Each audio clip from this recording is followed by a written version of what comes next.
HSC 26 ব্যাচের শিক্ষার্থীরা, পদার্থবিজ্ঞানের তোমাদের প্রিভার্সিটি প্রথম পরীক্ষার সলভ ক্লাসে তোমাদেরকে স্বাগতম। তো চলো আমরা আমাদের সলভ ক্লাসটা শুরু করি। আচ্ছা, খেয়াল করো, আমরা এমসিকিউ পার্ট থেকে শুরু করি। প্রথম প্রশ্ন কি বলছে? এটি গোলকের ব্যাসার্ধ দেওয়া আছে, তো ব্যাসার্ধ এটা হলে এর আয়তনের শতকরা ত্রুটি কত? আচ্ছা, আমরা ফর্মুলা থেকে জানি না যে একটা গোলকের ব্যাসার্ধের ফর্মুলা কি? V is equal to 4/3 pi R cube, তাই না? এটা তো হচ্ছে ব্যাসার্ধের ফর্মুলা। এই যে দেখো, তোমার আয়তনটা কিসের উপর ডিপেন্ডেন্ট? ব্যাসার্ধের উপর ডিপেন্ডেন্ট। তাহলে আয়তনের যে ত্রুটিটা, তাই না, এই যে আয়তনের যে ত্রুটি, এটাও কিসের উপর ডিপেন্ডেন্ট হবে? ব্যাসার্ধের ত্রুটির উপর ডিপেন্ডেন্ট হবে। তাহলে ডেল আর ডিভাইডেড বাই আর। আচ্ছা, কিন্তু সে তো সরাসরি ত্রুটির উপর ডিপেন্ডেন্ট না, ত্রুটির কিউবের উপর ডিপেন্ডেন্ট। তাহলে তার যে পাওয়ারটা থাকবে, এই যে পাওয়ারটা, সেটা হচ্ছে যার উপর পাওয়ার আছে তার ত্রুটির সামনে গুণ আকারে চলে আসবে। ওকে, তো পাওয়ারটা যদি পজিটিভ হয় পজিটিভ, আর যদি নেগেটিভ হয় তাও পজিটিভই বসাইতে হবে। ঠিক আছে, ধরো এটা -3 ছিল, তাও তুমি স্টিল +3 বসাবা। আচ্ছা, এখন খেয়াল করো, তোমাদের কিন্তু ডাটা দেওয়া আছে প্রশ্নে, সব ভ্যালু দেওয়া আছে। যে 0.1 হচ্ছে তোমার ত্রুটি, তাহলে হচ্ছে আমরা ডেল আর এর জায়গায় বসাই দিই 0.1 ডিভাইডেড বাই আর এর মান কত? 10 ইন্টু 3। ওকে, সো ভ্যালুটা তুমি যদি বসো তাহলে কত আসবে? 0.03, আর পার্সেন্টে কনভার্ট করলে 3% আসবে। ঠিক আছে, তার মানে হচ্ছে সি নাম্বারটা আমাদের কারেক্ট আনসার। আচ্ছা, বৃত্তাকার স্কেলের পূর্ণ ঘূর্ণন সংখ্যা m, বৃত্তাকার স্কেলের অতিরিক্ত ভাগ সংখ্যা n এবং লঘিষ্ঠ ঘূর্ণন LC হলে স্ফেরোমিটারের সাহায্যে h নির্ণয়ের সূত্র কোনটি? সরাসরি বই থেকে করা ফর্মুলা, তাই না? তোমার h is equal to m into pitch, এই যে m into pitch plus n into LC। Okay, that's it, সরাসরি ফর্মুলা। আচ্ছা, পরের প্রশ্নটা খেয়াল করো, যদি a is equal to b to the power n c to the power m এবং a b c এর মাত্রা যথাক্রমে lt l square t inverse 1 lt square হয়, তবে n ও m এর মান কত হবে? আচ্ছা, তো মাত্রা দিয়ে তোমাদেরকে এই ইকুয়েশনটা সলভ করতে হবে। বেসিক্যালি ফিজিক্সের যে কোনো ইকুয়েশনই একটা কনভেনশন ফলো করবে, কনভেনশন না মানে ল ফলো করবে, সেটা হচ্ছে দুই পাশে মাত্রা ইকুয়াল হতে হবে। আচ্ছা, তার মানে এই যে এই পাশে মাত্রা এবং সমান চিহ্নের এই পাশে মাত্রা ইকুয়াল হতে হবে। এখন দেখো এই পাশে কি a আছে, তাহলে এর মাত্রা কি? এর মাত্রা হচ্ছে lt ইনভার্স 1, lt জাস্ট। আচ্ছা, এরপরে এই পাশে মাত্রা কি? b to the power n, তো b এর মাত্রা কি? b এর মাত্রা হচ্ছে l square t inverse 1 two the power n। আচ্ছা, আর এরপর কি? c to the power m, c এর মাত্রা কি? l t square to the power m। ওকে, আচ্ছা, আমরা যদি একটু ক্যালকুলেট করি তাহলে কি আসবে? l two the power 2n into l two the power m, okay, into t two the power -n into t two the power 2n। আচ্ছা, হিসাব করলে বেসিক ফর্মুলা যদি অ্যাপ্লাই করি, এখানে আসবে হচ্ছে l two the power twice n plus n into t two the power twice n minus n। আচ্ছা, আর এই পাশে কি? এই পাশে হচ্ছে lt। তো আমি কি বললাম? মাত্রই বললাম যে ফিজিক্সে তোমার কি এটা ফান্ডামেন্টাল ল সবসময় ফলো করবে, যে দুই পাশে মাত্রা ইকুয়াল হতে হবে। তো দুই পাশে মাত্রা কখন ইকুয়াল হবে? সহজ কথা, এই পাশে l এর উপর মাত্রা কত? 1, আর এই পাশে কত? Twice n plus n। তার মানে অবশ্যই টুয়াইজ n প্লাস n এটা কার সমান? এটা 1 এর সমান। অ্যান্ড সেম ভাবে ওইটাও তোমার টুয়াইজ n, t এর উপর মাত্রা হচ্ছে টুয়াইজ m মাইনাস n, এটা কার সমান হবে? এটাও এই পাশে 1 এর সমান হবে, কারণ t এর উপর পাওয়ার হচ্ছে 1। দেন এই দুটো ইকুয়েশন সিম্পলি সলভ করো, সলভ করলে কত আসবে? যেটা আসবে সেটা হচ্ছে আমাদের আনসার। ওকে, m আর n এর মান তোমার আসবে হচ্ছে এখানে দেওয়া আছে 1/5 এবং 3/5। ওকে, দ্যাটস ইট। তার মানে সিম্পল কাজ আমাদের জাস্ট মাত্রা ইকুয়েশন দিয়ে সলভ করতে হবে। আচ্ছা, a plus B plus C তিনটা ভেক্টরের যোগফল is equal to a plus B plus C, এটি ভেক্টরের কোন সূত্র? সংযোগ সূত্র। ঠিক আছে, ভেক্টরে তোমার যে বেসিক সূত্রগুলো আছে তার মধ্যে একটা সংযোগ সূত্র। ওকে, এখানে বাকি সূত্রগুলো দেওয়া আছে। বন্টন সূত্র তোমার জাস্ট কনস্ট্যান্টটা ডিস্ট্রিবিউট হয়ে যায়। দেন সংযোগ সূত্র, যেটা আমরা মাত্র দেখলাম, আর একটা বিনিময় সূত্র, তাদের অবস্থান পরিবর্তন করলেও তারা সেম থাকে। ওকে, আচ্ছা, সো এগুলো দেখে নিবে, এগুলো প্রায় সময় আসতে পারে। দেন 5 নম্বর প্রশ্নটা দেখো, 10n এবং 10n মানে দুইটি বল কোনো বিন্দুতে একসাথে কত গুণে কাজ করে লব্ধির মান 10n হবে। যারা অনেক বেশি ম্যাথ করছো তারা অলরেডি এটা মুখস্থ হয়ে যাওয়ার কথা। দুইটা ফোর্স যদি সেম মানের হয়, দুইটা ফোর্স বা দুইটা ভেক্টর যদি সেম মানের হয় এবং তাদের লব্ধি যদি যে কোনো একটা সমান হয়, মানে বেসিক্যালি তিনটেই সেম আর কি, দুইটা ভেক্টরের মান একই অথবা তাদের লব্ধিও একই, তাহলে অবশ্যই ওই দুইটা ভেক্টরের মধ্যবর্তী কোণ 120 ডিগ্রি হবে। কত হবে? 120 ডিগ্রি হবে। তো এটা তো জাস্ট মুখস্থ, তোমরা যেটা এটা সলভ করে নিতে পারো। কীভাবে সলভ করবা? জাস্ট লব্ধির ফর্মুলাটা অ্যাপ্লাই করো, আর square is equal to p square plus q square plus 2pq cos alpha, that's it। এখন দেখো সবগুলো মান হচ্ছে 10, তাই না? r এর মান 10, p এর মান 10, q এর মান 10, pq এর মান 10, তাই না? সবগুলো ভ্যালু বসাও, দেন এখান থেকে আলফার মানটা বের করবে, দেখবে 120 আসতেছে। ঠিক আছে, আচ্ছা, দেন পরের প্রশ্নটা খেয়াল করো, 10 নিউটন মানের একটি বল x অক্ষ বরাবর ক্রিয়া করলে y অক্ষ বরাবর এর উপাংশ কত হবে? 0। ঠিক আছে, 90 ডিগ্রি অ্যাঙ্গেলে থাকা কোনো একটা ভেক্টরের সাথে 90 ডিগ্রি অ্যাঙ্গেলে থাকা কোনো অক্ষের উপর ওই ভেক্টরের কোনো উপাংশ থাকে না। কেন? কারণ উপাংশ আমরা কীভাবে হিসাব করি? একটা ভেক্টরের থিটা কোণে থাকা উপাংশের মান কত আসবে? ধরো একটা ভেক্টর a, তো ও যদি থিটা কোণে থাকা কোনো একটা জায়গায় তার উপাংশ বের করতে চায়, তার মান আসবে হচ্ছে a cos থিটা। এখন দেখো একটা ভেক্টর এক্স অক্ষে আছে এবং তার উপাংশ আমি কোথায় হিসাব করতে যাচ্ছি ওয়াই অক্ষে, তাহলে কত আসবে 10 cos থিটা এবং এক্স অক্ষ বরাবর সে আছে আর সে যাবে হচ্ছে ওয়াই অক্ষ বরাবর উপাংশ, তাই এক্স আর ওয়াই অক্ষের মধ্যবর্তী কোণ কত 90 ডিগ্রি, তাহলে থিটা মান তুমি যদি 90 বসাও cos 90 ভ্যালু কত 0, তাহলে পুরোটা কত হয়ে যাবে 0 নিউটন। ওকে, দ্যাটস ইট। তার মানে জাস্ট সিম্পল কথা, এটা জাস্ট দেখেই বলে দিতে পারবা, কারণ এক্স অক্ষ বরাবর থাকা কোনো একটা ভেক্টরের কোনো উপাংশ ওয়াই অক্ষে থাকতে পারবে না, কেন 90 ডিগ্রি অ্যাঙ্গেল ডিফারেন্স। ওকে, আচ্ছা এরপর দেখো, একটি নৌকা লগি দিয়ে গতিশীল করতে হলে নিচের কোন রাশি নৌকাকে সামনের দিকে এগিয়ে নিয়ে যাবে? লগি কর্তৃক প্রযুক্ত বলের যে প্রতিক্রিয়া থাকবে তার আনুভূমিক উপাংশ। ওকে, আচ্ছা এখানে অপশনগুলো যদি খেয়াল করো, লগি কর্তৃক প্রযুক্ত বলের উলম্ব উপাংশ বরাবর ফোর্স দিয়ে তো আর আমার নৌকা সামনে যাবে না, শুধু উপরের দিকে ওঠার কথা। ওকে, প্রতিক্রিয়া বলের উলম্ব উপাংশ সেম কাহিনী, আর প্রতিক্রিয়া বলের উলম্ব উপাংশ দিয়ে কি করবো আমি? প্রতিক্রিয়া বলকে চিন্তা করো, এই যে একটা নৌকা আছে, তুমি লগি দিয়ে ফোর্স দিছো এফ নিচের দিকে, তো এই ফোর্সের প্রতিক্রিয়া পাবা কোন দিকে? এই দিকে পাবা, ঠিক আছে আর, তো এই আর এর উলম্ব উপাংশ কোনটা? এটা, তো উলম্ব উপাংশ দিয়ে তোমার নৌকা কই যাবে? উপরের দিকে, তাই না? তো আমার নৌকা তো উপরের দিকে যাচ্ছে, সামনের দিকে যাচ্ছে না। ওকে, তাহলে এটাও বাদ। দেন লগি কর্তৃক প্রযুক্ত বলের আনুভূমিক উপাংশ, তো লগি দিয়ে যে ফোর্সটা দিলাম এফ নিচের দিকে, তার আনুভূমিক উপাংশ কি করবে?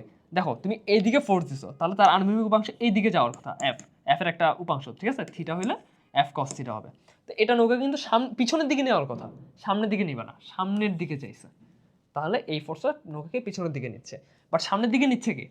এই যে তুমি যে বলটা দিছো নিচের দিকে, এইটার যে প্রতিক্রিয়া আর, এইটার আরেকটা উপাংশ হচ্ছে এই যে সামনের দিকে, ধরো আর প্রাইম, যেটা হচ্ছে আর কস থিটা হবে, ওইটা নৌকাটাকে সামনের দিকে নিয়ে যাচ্ছে। তার মানে লগি কর্তৃক প্রযুক্ত বলের প্রতিক্রিয়ার, লগি কর্তৃক প্রযুক্ত বলের প্রতিক্রিয়ার আনুভূমিক উপাংশ। বুঝা গেছে? তার মানে আনসারটা কি? আনসারটা হচ্ছে ডি। ওকে, দেন একটা ভেক্টর দেওয়া আছে পি এবং একটা ভেক্টর কিউ। এম এর মান কত হলে পি ও কিউ পরস্পর লম্ব হবে? দুইটা ভেক্টর লম্ব হওয়ার শর্ত কি? সহজ কথা, তাদের ডট গুণফল শূন্য হতে হবে। ওকে, তাদের ডট গুণফল কি হতে হবে? শূন্য হতে হবে। তো ডট গুণফল আমরা জানি না, জাস্ট আই এর সহগগুলোর গুণফল যোগ জে এর সহগগুলোর গুণফল যোগ কে এর সহগগুলোর গুণফল। ওকে, তো আই এর সহগগুলোর গুণফল করলে কত আসবে? টুয়াইস এম, প্লাস জে এর সহগগুলোর ডট গুণফল করলে কত আসবে? 6, প্লাস কে এর সহগগুলোর ডট গুণফল করলে কত আসবে? -60। ওকে, এটা সমান কত আসবে? 0। তো দুইটা ভেক্টর ডট গুণফল 0 আসলে কি আসবে? ওই দুইটা ভেক্টর পরস্পর লম্ব হবে। আচ্ছা, তাহলে এখান থেকে আমরা m এর মান কত পাচ্ছি? m ইজ ইকুয়াল টু, এখান থেকে আসবে -54, ওই দিকে গেলে +54, 2 দিয়ে ভাগ করলে 27, তাহলে m এর মান 27। ওকে, সি নাম্বারটা আমাদের আনসার। আচ্ছা, দেন 9 নম্বর প্রশ্নটা দেখো, তিনটি ভেক্টর এবিসি যাদের মান যথাক্রমে 4, 3 এবং 5 যোগ করলে 0 হয়, অর্থাৎ a + b + c = 0। তার মানে একটা ত্রিভুজে একই ক্রমে আছে তারা, তাহলে c × a × b এর মান কত হবে? সহজ কথা, আমরা যদি গুণ করি a × b 3 4 12 গুণ 5, c এর মান 5, 5 12 60 হবে। ঠিক আছে, এখন এটা কিভাবে হলো দেখো, এইটা দেখেই তোমার বুঝে যাওয়ার কথা এটা একটা পিথাগোরাস ত্রয়ী। ঠিক আছে, 3 4 5 একটা পিথাগোরাস ত্রয়ী। তাহলে দেখো এটা একটা ত্রিভুজ আসবে, এই যে 3 4 এবং 5। ওকে, এখন দেখো এ আর বি, মানে এই দুটাকে তুমি যদি গুণ করো, ক্রস গুণ করো, তাহলে কি পাবা? এ বি সাইন থিটা, এবং এদের মধ্যবর্তী অ্যাঙ্গেল কত? 90 ডিগ্রি। তার মানে কি এ বি সাইন 90, সাইন 90 মান কত? 1, তাহলে এ ইন্টু বি, তাহলে 3 4 কত? 3 4 আমাদের আসবে হচ্ছে 12। ওকে, আচ্ছা এরপরে অতিভুজের কথা খেয়াল করো, দুইটা ভেক্টরকে তুমি যখন ডট গুণ করছো, দেখো একটা ত্রিভুজ কি একটা প্লেনের উপর থাকে না? তুমি বুঝো, এই বোর্ডটা যদি একটা প্লেন হয় তাহলে তো আমি এখানে পারফেক্টলি ত্রিভুজটাকে রাখতে পারতেছি। আচ্ছা, এখন দেখো 3 আর 4কে ক্রস গুণ করার পরে যে নতুন একটা ভেক্টর উৎপন্ন হবে, ওই ভেক্টরটার ডিরেকশন কোন দিকে হবে? অবশ্যই এই প্লেন বরাবর লম্ব দিকে, তাই না? এই প্লেন বরাবর লম্ব দিকে, তাহলে ধরো হচ্ছে সামথিং লাইক এই একটা পয়েন্টে, ওকে, লম্ব দিকে। এখন খেয়াল করো, আমি যদি এটাকে শিফটিংও করি ম্যাটার করতেছে না, এই 5 আর এদের ক্রস গুণফলের মধ্যবর্তী অ্যাঙ্গেল কত আসবে? এই 5 ভেক্টরটা স্টিল বোর্ডের মধ্যে আছে, আর আমার 3 আর 4 এর ক্রস গুণ ফলে উৎপন্ন যে নতুন ভেক্টর সেটা কিন্তু বোর্ড বরাবর লম্ব দিকে আছে। তাহলে ওই ভেক্টরের সাথে যে 5, এই ভেক্টরটা সেটাও কি কিসে আছে? 90 ডিগ্রি অ্যাঙ্গেল আছে। তার মানে এ আর বি কে ক্রস গুণ করার ফলে আমি এর মান তো পাবো হচ্ছে 12, 3 4 12, কিন্তু একটা নতুন যে ভেক্টর পাবো ওই ভেক্টরটা হবে সি এর সাথেও 90 ডিগ্রি অ্যাঙ্গেল। সি কোনটা? এই যে এই 5টা। তাহলে এই 12 এর সাথে 5 গুণ হবে এবং আবার sin 90 দিয়ে গুণ হবে, তাহলে এটার মানও আবার 1, তাহলে 5 12 60 হচ্ছে আমাদের কারেক্ট আনসার। ওকে, আচ্ছা দেন পরের প্রশ্নটা খেয়াল করো, পি ও কিউ এর মধ্যবর্তী কোণ বিটা হলে P dot Q divided by P cross Q এর মান কত? আমরা কি জানি? পি ও কিউ এর মধ্যবর্তী কোণ হচ্ছে বিটা, তাহলে পি ডট কিউ মানে কি? পি কিউ কস থিটা, আর পি ক্রস কিউ মানে কি? P Q sine theta. তার মানে হচ্ছে cos divided by sine, cos divided by sine মানে কি? কট। ওকে, তার মানে কট বিটা, তার মানে সি নাম্বারটা হচ্ছে আমাদের এখানে কারেক্ট আনসার। ওকে, আচ্ছা দেন নাবলা ডট ভি সমান সমান 0 হলে কি হবে? আগত নির্গত ফ্লাক্স সমান, নাবলা ডট ভি মানে কি? আগে এটা আইডেন্টিফাই করি। ভেক্টরের তিনটা অপারেশন আছে, একটা হচ্ছে গ্রেডিয়েন্ট, ডিফারেনশিয়াল অপারেশন আছে তিনটা, একটা হচ্ছে গ্রেডিয়েন্ট, একটা হচ্ছে ডাইভারজেন্স, একটা হচ্ছে কার্ভ। নাবলার সাথে তুমি যখন একটা কনস্ট্যান্ট স্কেলার ক্ষেত্রকে গুণ করো, কনস্ট্যান্ট হোক মানে একটা স্কেলার ক্ষেত্রকে গুণ করো, তখন তুমি যেটা পাও নর্মাল গুণ, তখন তুমি পাবো হচ্ছে গ্রেডিয়েন্ট। নাবলার সাথে কোনো একটা ভেক্টর ক্ষেত্রে যখন ডট গুণ করো তখন তুমি পাবো হচ্ছে ডাইভারজেন্স। এখানে ডট গুণ করা হয়েছে নাবলার সাথে একটা ভেক্টরের এবং আমি ডাইভারজেন্স পাচ্ছি। এবং কোনো একটা ভেক্টরের ডাইভারজেন্স যদি শূন্য হয় সে সলিনয়েডাল হয়, অর্থাৎ আগত এবং নির্গত ইনপুট এবং আউটপুট ভেক্টর ইকুয়াল হয়। দেখো আগত নির্গত ফ্লাক্স সমান হয়, ওকে। ত্বরণ অসংকোচনীয়, সে অসংকোচনীয় না, সে প্রসারণ মানে সে সংকোচনশীল না, সে প্রসারণশীল না, সে ফিক্সড অবস্থা আছে, ওই যে ইনপুট এবং আউটপুট ইকুয়াল, তাহলে কি আসবে ত্বরণ অসংকোচনীয়, এটাও কারেক্ট আনসার। আর ভেক্টর ক্ষেত্রটি সলিনয়েডাল, যেটা শুরুতেই বললাম যে ডট গুণফল শূন্য হওয়া মানে কি সলিনয়েডাল, ওকে। আচ্ছা তার মানে যেহেতু তিনটে কারেক্ট আনসার তাই আমাদের আনসারটা হবে ডি সবগুলো, ওকে। আচ্ছা দেন পরের প্রশ্নটা খেয়াল করো। কোনো বিন্দুতে বৈদ্যুতিক ক্ষেত্র ই এর উপাংশের স্থানাঙ্কে সমান হলে ওই বিন্দুতে নাবলা ডট ই কত? কোনো বিন্দুতে বৈদ্যুতিক ক্ষেত্র ই এর উপাংশ স্থানাঙ্কের সমান হলে এইটা দিয়ে তোমাকে কি আইডেন্টিফাই করতে হবে যে ই ভেক্টরটা আসলে কি। ই ভেক্টরটা হচ্ছে তোমার স্থানাঙ্কের সমান, তার মানে হচ্ছে স্থানাঙ্ক যদি এক্স হয় তাহলে X I plus Y J plus Z K, ঠিক আছে। স্থানাঙ্ক এক্স ওয়াই জেড, তাই এক্স ওয়াই জেড এর সমান। আচ্ছা তাহলে ওই বিন্দুতে নাবলা ডট ই কত? আচ্ছা এটাও বেসিক, তাহলে আমার জাস্ট কি করতে হবে, নাবলা অপারেটর আমরা সবাই চিনি না, নাবলা কোনটা, এই যে নাবলা হচ্ছে এই যে, ঠিক আছে।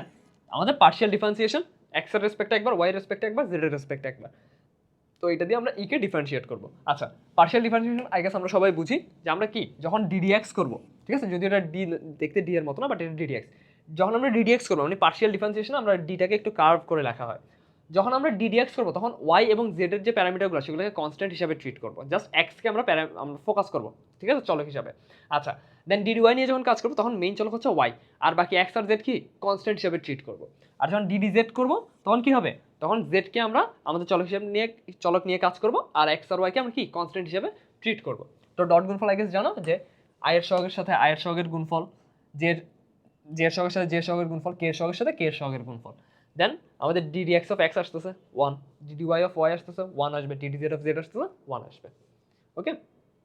আচ্ছা ত্বরণের একক কি? একদম বাচ্চাকালের প্রশ্ন তাই না, মুখস্থ, মিটার পার সেকেন্ড স্কয়ার। আচ্ছা কোন রেখাচিত্রটি স্থির অবস্থান হতে সমত্বরণে গতিশীল বস্তুর চলার পথ নির্দেশ করে? স্থির অবস্থান মানে বুঝছো ভি কি 0, আর টাইমটাও আমরা 0 থেকে কনসিডার করি, তাহলে এই নাম্বারটা কি আনসার হবে? হবে না, কেন?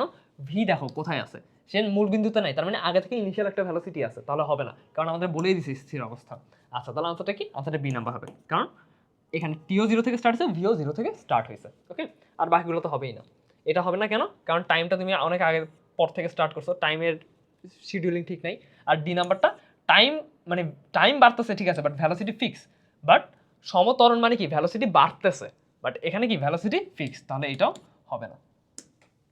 আচ্ছা একটি বস্তু স্থির অবস্থা থেকে যাত্রা শুরু করে সমত্বরণে চতুর্থ সেকেন্ডে S1 এবং ষষ্ঠ সেকেন্ডে S2 দূরত্ব অতিক্রম করে, S1 ডিভাইড বাই S2 কত? আচ্ছা কততম সেকেন্ডে? টি তম সেকেন্ডে। আমরা যদি টি তম সেকেন্ডে অতিক্রান্ত দূরত্ব নিয়ে হিসাব করি টি তম, তাহলে আমাদের অতিক্রান্ত দূরত্ব কত আসে? S1 is equal to u plus half a 2t minus 1। এই ইকুয়েশনটা তোমাকে কি দেয়? অততম সেকেন্ডে সে কতটুকু দূরত্ব অতিক্রম করছে, তো সহজ কথা, আমরা S1 বাই S2 এর অনুপাত নিয়ে নিব। S1 কি আসবে? স্থির অবস্থা, তার মানে ইউ তো বাদ, তাহলে S1 এর মান আসবে হাফ ইন্টু এ, এ সরাসরি দেওয়া নেই তাহলে এর বসাচ্ছি না 2t, তাহলে চতুর্থ সেকেন্ডের জন্য কত? টি এর মান 4, তাহলে 4 দুগুণে 8 মাইনাস 1 7 ডিভাইডেড বাই S2 এর জন্য হাফ ইন্টু এ ইন্টু 2t 6 দুগুণে 12 মাইনাস 1 11, তাই না? সব কাটাকাটি গিয়ে কত আসবে? 7/11, তাহলে এটাই হচ্ছে আমাদের আনসার 7/11, ওকে। আচ্ছা দেন পরের প্রশ্নটা খেয়াল করো। একটি বুলেট নির্দিষ্ট পুরুত্বের তক্তা ভেদ করার পর বেগ 1/16 অংশ হ্রাস পায়, অনুরূপ কয়টি তক্তা ভেদ করতে পারবে? আচ্ছা এই টাইপের ম্যাথ আমরা অনেক ছোটবেলা থেকে করে আসছি তাই না, তোমার ওই যে একটা বন্দুকের গুলি তোমার একটা কাঠের তক্তার মধ্যে ঢুকলো, এতটুকু বেগ হারালো, পরবর্তী এসে আরো কতটুকু বেগে মানে কতটুকু দূরে যাইতে পারবে, এরকম আমরা করে আসছি। তো এটাও সিমিলার টাইপের একটা ম্যাথ, আমাদের কঠিন কিছু করতে হবে না, আমরা সিম্পলি ছোটবেলার মতো করব। আমরা কি করব? আমরা আগে মন্দনটা বের করব, যেহেতু তক্তাটা সবগুলো সিমিলার। তাহলে দেখো ইনিশিয়ালি সে ইউ ভেলোসিটি নিয়ে গেছে, তাহলে v square is equal to u square plus 2a s। তাহলে বর্তমানে তার ভেলোসিটি কত খেয়াল করো, বেগের এত অংশ হারাচ্ছে, তাই না? তো আদিবেগ আমার যদি ইউ হয় তাহলে বর্তমান বেগ কত, 15u ডিভাইড বাই 16, কেন? কারণ 1/16 অংশ চলে গেছে, বাকি আছে 15/16u is equal to u square plus 2as। তাহলে আমি এখান থেকে এটা বের করে ফেলতে পারি, এ সমান কত আসবে, এটা আসবে হচ্ছে 225 ডিভাইডেড বাই 256। তো একের থেকে যদি আমরা এটা বিয়োগ করি, আচ্ছা ক্যালকুলেটর তো এখানে নাই, তাহলে 1 মাইনাস, আচ্ছা তোমাদেরও মেবি ক্যালকুলেটর অ্যালাউড না, তাহলে 256, ওকে। তাহলে 256 মাইনাস 225 ডিভাইডেড বাই 256 কত আসে, 25 31, তার মানে হচ্ছে minus 31 u square divide by 256 into 2s, ঠিক আছে? 2sটাকে আমি ওইদিকে পাঠিয়ে দিলাম। তাহলে এটা হচ্ছে কি আমাদের একটা তক্তার মন্দন। আচ্ছা, সেম ইকুয়েশন এখন আমরা আবার ইউজ করবো, কেন? কারণ আগে আমাদের ভেলোসিটি সম্পর্কে একটা কমেন্ট করছে, এখন আমাদের কথা হচ্ছে যে সে সর্বোচ্চ কতটুকু দূরে যাইতে পারবে। সিম্পল কথা, সে সর্বোচ্চ কতটুকু দূরে যাইতে পারবে মানে কি, তার শেষ ভেলোসিটি এখন কত আসবে, 0। তাহলে same 0 square is equal to u square plus 2as, okay. তাহলে 0 square is equal to u square plus 2 into এর মান কত, 31 u square divided by 256 into 2s into s, ঠিক আছে? আর এখানে আমাদের কি আছে, একটা মাইনাস আছে। আচ্ছা, এবার দেখো কাটাকাটি করো, 2 কাটো, 2s কাটো, তোমার তাহলে ইউ স্কোয়ার কাটা, তোমার s এর মান যেটা, আচ্ছা একটা সেকেন্ড, এ ঠিকঠাক বসাইছে, সবই ঠিক আছে, 2as, একটা সেকেন্ড, 15 ইউ স্কোয়ার, এর মান হচ্ছে divided by 2s divided by 2s। আচ্ছা হ্যাঁ, তাহলে ঠিক আছে, তাহলে এখন আমাদের অতিক্রান্ত দূরত্ব কত আসবে, আচ্ছা এটা তো s prime, sorry I am really sorry, তুমি যেটা কাটতে পারবা না, আমরা তো এটা কেটে ফেলছি, বাট এইটা হচ্ছে আমাদের একটা তক্তার পুরুত্ব s1, আর s প্রাইম হচ্ছে আমাদের টোটাল ডিসটেন্স, ঠিক আছে? সেটা হচ্ছে একটা তক্তার অনুপাতে আসবে। আচ্ছা, তাহলে s প্রাইম সমান সমান আসতেছে হচ্ছে 2 তো কাটা, তাহলে s প্রাইম সমান সমান আসবে হচ্ছে জাস্ট উল্টে যাবে 256 ডিভাইডেড বাই 31 s1।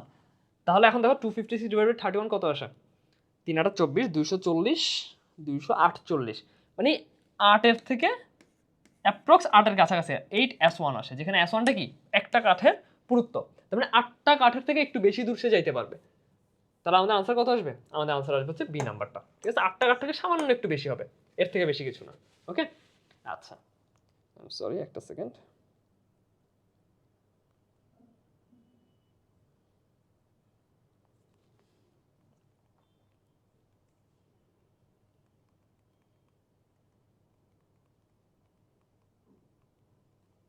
খুবই দুঃখিত। আচ্ছা দেন আমরা যে 17 নম্বর প্রশ্নে যাই, খেয়াল করো, একটি বস্তুকণা ইউ গতিবেগে এবং আনুভূমিকের সাথে আলফা কোণে নিক্ষিপ্ত হলে এবং এর আনুভূমিক পাল্লাও বৃহত্তর পাল্লার মান যথাক্রমে আর, আচ্ছা নিক্ষিপ্ত হলে এবং এর আনুভূমিক পাল্লা ও আচ্ছা আনুভূমিক পাল্লা হচ্ছে আর এবং বৃহত্তম পাল্লা হচ্ছে ডি, এর মধ্যে সম্পর্ক কত আসবে? আচ্ছা খুব সিম্পল না, তোমার আনুভূমিক পাল্লার ফর্মুলা আমরা জানি, আর ইজ ইকুয়াল টু তোমার v naught square sine 2 theta divided by g, আর ডি হচ্ছে সর্বোচ্চ, তাই না? ডি হচ্ছে সর্বোচ্চর কথা বলছে, তো সর্বোচ্চ মানে কি, সাইন 2 আলফার মান কত আসবে, 1ই তো আসবে, তাই না? সাইন 2 আলফার মান কত আসবে, 1ই তো আসবে। যদি আমি আর কে ম্যাক্সিমাইজ করি, তার মানে ভি নট আর জি তো কনস্ট্যান্ট, যেহেতু ভি নট একটা কনস্ট্যান্ট ভ্যালোসিটিতেই মারবো, তার মানে সাইন 2 আলফাকে আমি ম্যাক্সিমাম করতে পারবো, সেটা কি 1।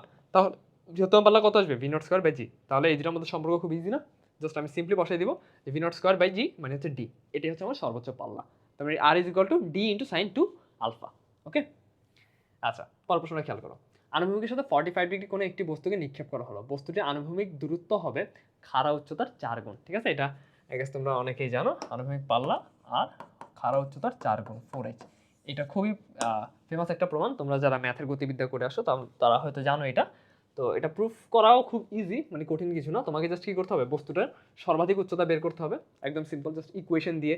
আমরা কি জানি, v square is equal to u square plus 2as, তো মাইনাস 2gh হবে হচ্ছে তোমার নিক্ষিপ্ত বস্তুর জন্য, তোমার আদিবেগ কি, ভি নট সাইন থিটা, তাই না? একটা নিক্ষিপ্ত বস্তুর জন্য কি, মানে একটা প্রাসের জন্য কি, তার উলম্ব অক্ষ বরাবর, এটা এই ভি ভেলোসিটি যদি নিক্ষেপ করা হয় উলম্ব অক্ষ বরাবর, তার আদিবেগ কত, ভি সাইন থিটা, তাই না? আর দেখি কি আনুভূমিক অক্ষ বরাবর কত আসবে, ভি কস থিটা, ঠিক আছে? তো উলম্ব অক্ষ বরাবর শেষ বেগ 0 হবে, আদিবেগ হচ্ছে ভি সাইন থিটা, এই ভ্যালুগুলো দিয়ে তুমি জাস্ট কি করবা, ওর সর্বোচ্চ উচ্চতা বের করবা, ঠিক আছে? সর্বোচ্চ উচ্চতা শেষ বেগ কত আসবে, 0 আসবে, আর আদিবেগ হচ্ছে ভি সাইন থিটা, ভ্যালুগুলো বসাও, সর্বোচ্চ উচ্চতা বের করো, দেন আনুভূমিক পাল্লাটা বের করো, ঠিক আছে? Basic formula. আনুভূমিক পালা ফর্মুলাগুলো বসা, দেন ওই জায়গাটার মতো আমরা জাস্ট এই দুটোর মধ্যে রিলেশন দিতে হবে। তো V naught square divided by G, এই যে V naught square divided by G আমার আর এর মধ্যেও আছে। তো এটা দিয়ে আমি দুটোর মধ্যে জাস্ট কি করে ফেলতে পারবো, একটা সম্পর্ক করে ফেলতে পারবো। ওকে, তো ভ্যালুগুলো বসাও, তোমার আনসার আসবে এইচ এবং আর এর মধ্যে সম্পর্ক 1:4 রেশিওতে। আচ্ছা, দেন পানি থেকে 19.6 মিটার উপরে থাকা ব্রিজ থেকে একটি বস্তুকে নৌকার উপর ফেলার জন্য ছেড়ে দেওয়া হলো। তখন নৌকাটি ব্রিজ থেকে 6 মিটার দূরে থাকলে নৌকার দ্রুতি কত হবে? আচ্ছা, নৌকার দ্রুতি কত হবে? সহজ কথা, আমাকে জাস্ট সিম্পলি দেখতে হবে এত উপর থেকে যখন বস্তুটা নিচে পড়তেছে তখন তার পড়তে টাইম লাগতেছে কত, ঠিক আছে? আমার জাস্ট টিটা বের করতে হবে। তো আমরা কি জানি, s is equal to u t plus half g t square. মজার বিষয় হচ্ছে এখানে ইউটি নাই, যেহেতু একটা পরন্ত বস্তু, তাহলে half g t square, half জি মানে হচ্ছে 4.9 ইন্টু টি স্কোয়ার। তাহলে এখান থেকে টি এর মান কত আসবে? টি ইজ ইকুয়াল টু এস এর মান হচ্ছে 19.6 ডিভাইডেড বাই 4.9, এটা হচ্ছে রুট।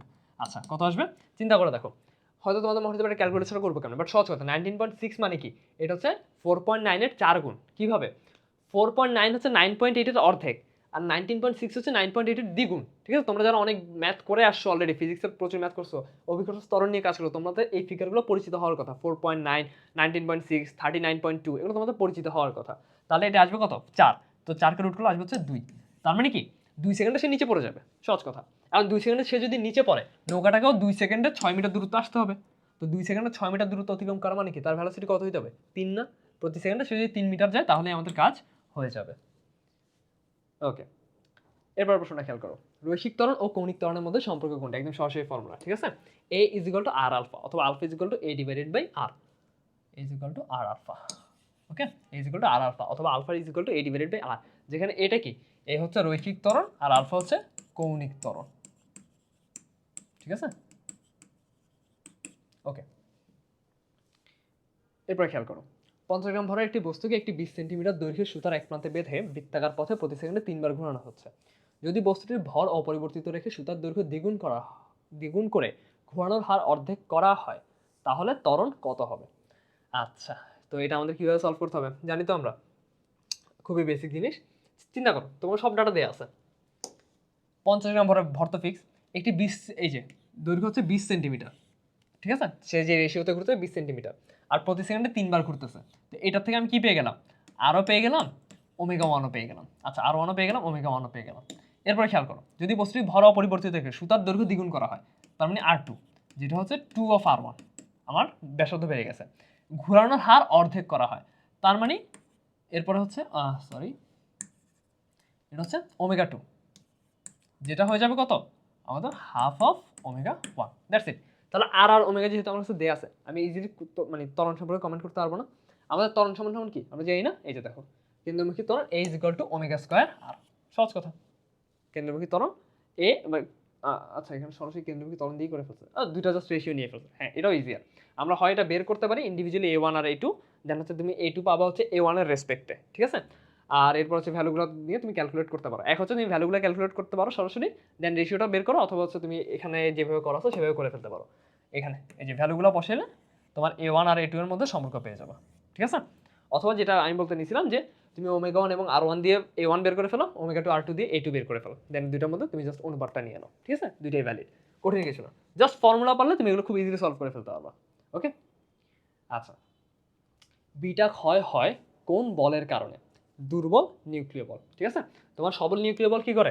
তোমার ইয়ার মধ্যে, নিউক্লিয়াসের মধ্যে কণাগুলোকে বাইন্ড করে রাখে যাতে নিউক্লিয়াস ভেঙে না যায়। বাট দুর্বল নিউক্লিয় বল উল্টা কাজ করে, সে হচ্ছে ওগুলোকে ভেঙে ফেলে। নিউক্লিয়াসকে ভাঙার জন্য সে একটা মানে অস্থিতিশীল একটা পরিবেশ সৃষ্টি করে। এই নিউক্লিয়াসটা যখন ভাঙে না, তখনই তোমার বিটা ক্ষয় হয়। ওই যে আলফা কণা বিটা কণা এগুলো যে বের হয়, তোমার যে নিউক্লিয়ার যে রিয়াকশনগুলো হয় সেগুলো কেন হয়? সেগুলো হয় হচ্ছে ওই তোমার দুর্বল নিউক্লিয় বলের কারণে, কারণ সে হচ্ছে সেখানে একটা ওরকম পরিবেশ সৃষ্টি করে যে নিউক্লিয়াসটা যাতে ভেঙে যায়, আর নিউক্লিয়াস ভাঙলেই এগুলো উৎপন্ন হয়। তাহলে দুর্বল নিউক্লিয় বলের জন্য হচ্ছে বিটা ক্ষয় হয়। ওকে, আচ্ছা, এবার প্রশ্নটা খেয়াল করো, স্থিরাবস্থা থেকে 40 কেজি ভরের একটি বস্তু নির্দিষ্ট বলের ক্রিয়ার ফলে 2 সেকেন্ড পর 15 মিটার পার সেকেন্ড বেগ অর্জন করে, বস্তুটির উপর কি পরিমাণ বল কাজ করছে? আচ্ছা, বের করা খুব সহজ না? দেখো, 2 সেকেন্ড পরে 15 মিটার পার সেকেন্ড বেগ অর্জন করে। এখন আমরা খুব ইজিলি ওর উপর ত্বরণ বের করে ফেলতে পারি, তাই না? বেগের ডিফারেন্স 15 ডিভাইডেড বাই টাইমের ডিফারেন্স কত? 2, তাহলে আসলে কত? 7.5। তাহলে এটা হচ্ছে তার উপর ত্বরণ। তো ত্বরণ 7.5, ভর আছে 40 কেজি, তো এটার সাথে জাস্ট আমি 40 গুণ করে দিলাম, ঠিক আছে? তাহলে কত পাবো? 15 30, তার মানে হচ্ছে 300। ওকে, তাহলে 300 হচ্ছে কি তার উপর প্রযুক্ত বল। ও দ্যাটস ইট, এটাই তো চাইছে। প্রযুক্ত বল হচ্ছে কি পরিমাণ বল কাজ করতেছে 300 নিউটন, সহজ কথা।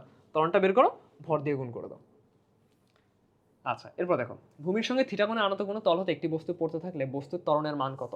জাস্ট ভেক্টরের বেসিক উপাংশের জিনিস। জি যদি এই বরাবর কাজ করে আর এটা যদি থিটা হয়, আমরা কি জানি, সরি, এটা যদি থিটা হয় তাহলে বেসিক জিওমেট্রি অ্যাপ্লাই করে তুমি বুঝতে পারো এটাও থিটা। আর যদি জিওমেট্রি না পারো তাহলে মুখস্থ করে ফেলো, এটা ইজিয়ার, সবসময় এটা ইউজ করবা।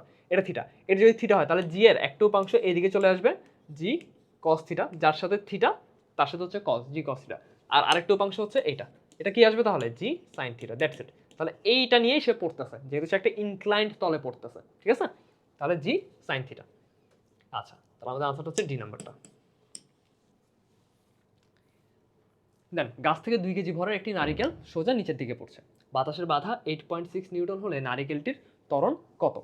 আচ্ছা সহজ কথা, নারিকেল নিচে পড়তেছে কেন? তার ওজনের জন্য। তার ওজন কত? W is equal to m g. M কত? 2 আর জি কত? 9.8, তাই না? কত আসবে? 19.6 নিউটন। এই নিউটনে সে নিচে পড়তেছিল, কিন্তু বাতাসের বাধা 8.6 নিউটন, তার মানে যেটা তাকে নিচে পড়তেছে সেখানে একটা বাধা প্রাপ্ত হচ্ছে, কতটুকু? 8.6 নিউটন। তাহলে তার লব্ধি কত? কোন লব্ধি ফোর্সে সে নিচে পড়তেছে? ডাব্লিউ মাইনাস ফ্রিকশনাল, তার মানে 19.6 মাইনাস 8.6 সমান সমান কত আসবে? 11 নিউটন। তার মানে 11 নিউটনে সে নিচে পড়তেছে, আর তার ভর কত? 2 কেজি। তার ভর হচ্ছে 2 কেজি, তাহলে আমি ত্বরণ বের করতে পারবো না।